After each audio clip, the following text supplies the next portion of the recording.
Hi everyone, thanks for tuning in to this week's discussion board post.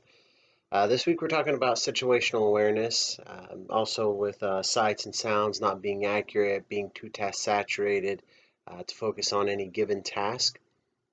So I'd like to start with my air disaster examples, so to speak. On August 14th, 2013, UPS flight 1354 crashed short of runway 18 during a localizer non-precision approach to runway 18 at Birmingham Shuttlesworth International Airport, Birmingham, Alabama. The short of it, the longest runway was not available. The precision approach would be closed to that runway. So they flew the localizer approach with their FMS. The profile approach through the FMS allows them to descend down to 1,200 feet with an artificial glide slope. And then at that point, they need to determine whether or not they're going to continue the approach or not.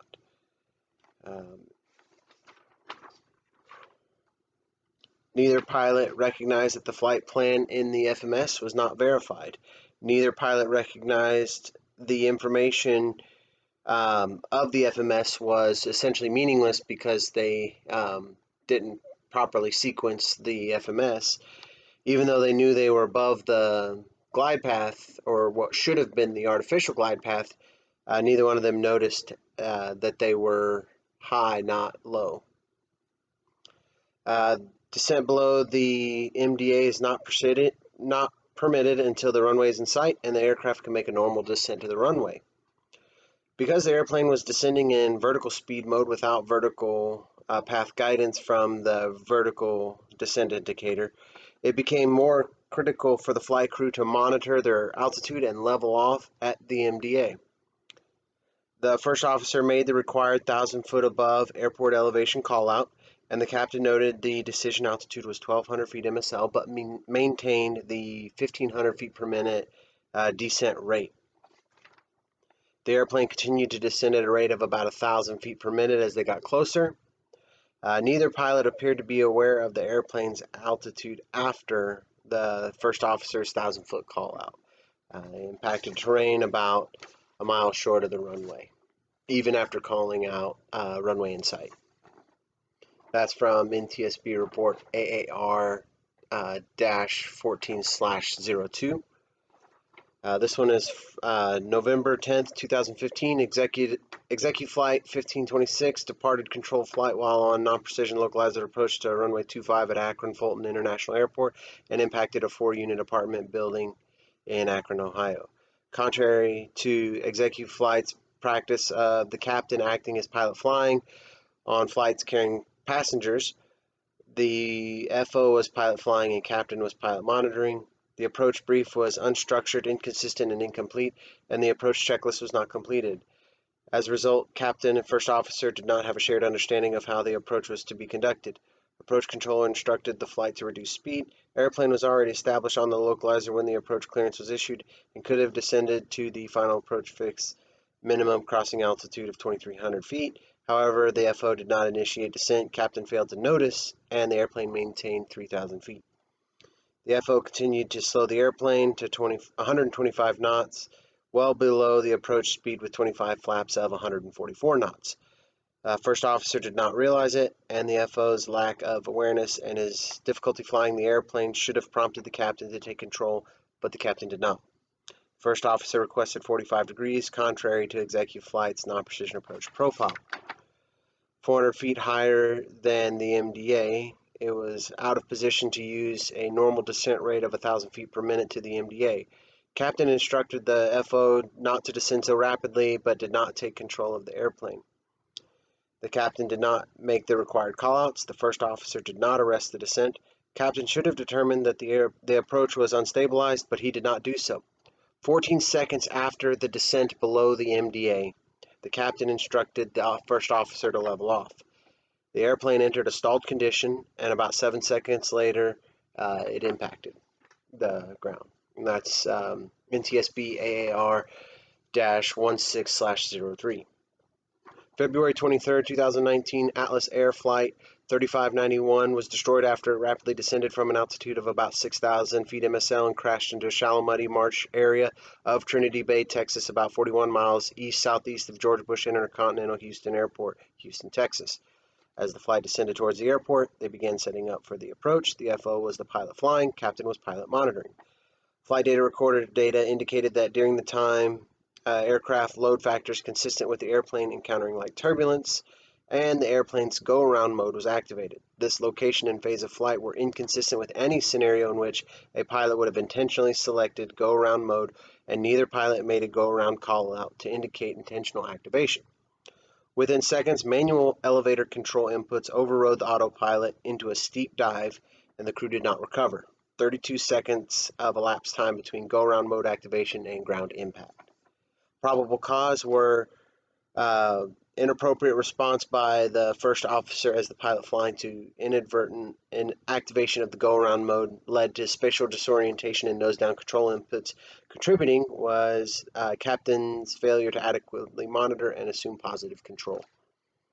So all of these things kind of lead to task saturation and somebody getting so focused on something that they're not aware of what's going on. These little visual cues or these auditory cues, all these things that the airplane is telling you, these people weren't paying attention to them, and a lot of them weren't noticing that it was inconsistent with safe flight.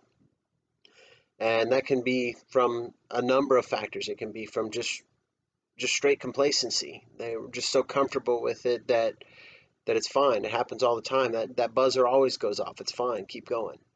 To just pure zoned out on this one thing that they're not aware that anything else is happening. So I actually have a really interesting story about something like that, particularly with the discussion board prompt saying sounds, sights and sounds not accurate to what's actually happening. A friend of mine who's also an instructor, he received a taxi clearance to runway 9 at a local airport with a slew of taxiways to get to that particular runway. And he read back the taxi clearance, and when he went to taxi, the ground controller scolded him and asked him what he was doing and why he was on the wrong taxiway. And he had said, "You told me to go Alpha Bravo Delta to runway 9er." And he says, "No, I told you Alpha Charlie Delta runway 9er. And you even read it back to me." And so they pulled the tapes, and sure enough, he read back Alpha Charlie Delta, but he had written down on his scratch pad Alpha Bravo Delta. So there was a big inconsistency in his mind with what was happening. He heard and said one thing, but in his mind he understood and wrote down something totally different. And it led to, thankfully, just a chewing out and a talk with the tower and the tower manager and all that. And there was no accident or incident associated with it, no runway incursion, so everyone was safe, and that was good. But it was just really interesting to see that could happen. And so there's obviously hazards with every aspect of aviation. So we have this checklist to help us mitigate some of these risks, but we also have another thing that helps us mitigate risk, and that's our brain. We have a thought process. If something doesn't make sense, we really should be thinking about why doesn't it make sense, and then put a pause on whatever you're doing and fly the airplane. Put yourself in a position, put yourself in a VFR hold over a town, put yourself in an IFR hold over a fix while you figure something out, or just ask for delayed vectors if you can't figure that out even, just figure it out. Don't allow yourself to continue down that rabbit hole of this isn't right or anything like that, and then not saying something to yourself about it. So see something, say something type of scenario. So in the UPS accident, it's always easy to armchair quarterback and say, oh, this is that. And to me, the key would have been the close proximity to the ground. We're 1,000 feet above the airport touchdown, and you're descending at 1,500 feet per minute. It's a cargo plane, so it has a lot of weight, so it has a lot of downward inertia. So you have to level off kind of before you get to the bottom. It doesn't react like a Cessna or even a fighter jet where it just levels off. It doesn't work that way.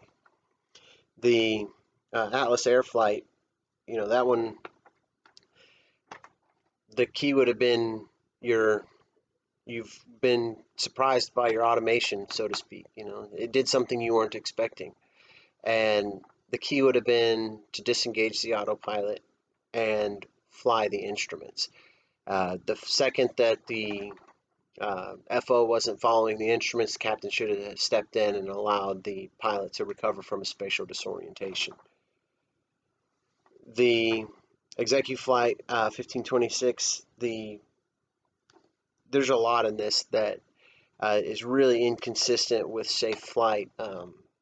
Deviating from standard procedures is probably where this went wrong from the beginning, by having the pilots that's not used to flying it. But what was probably the one for me was the speed. They were flying at 125 knots, and they should have been at 144. So whenever they were descending, the first officer probably, instead of adding power, decided to pull up, which increased the angle of attack. With your descent and slow speed, it just leads to a stall. And that speed is right in front of you. You can see it. Should have been monitoring that more carefully. So all of these are unfortunately preventable accidents, and it's really unfortunate. But I like these as lessons. Let's not have their lessons in blood be wasted, so we can learn from this, so that we don't make these same mistakes. I look forward to hearing from you all and getting the feedback from you, and I look forward to reading your posts as well. Thanks. Have a good day.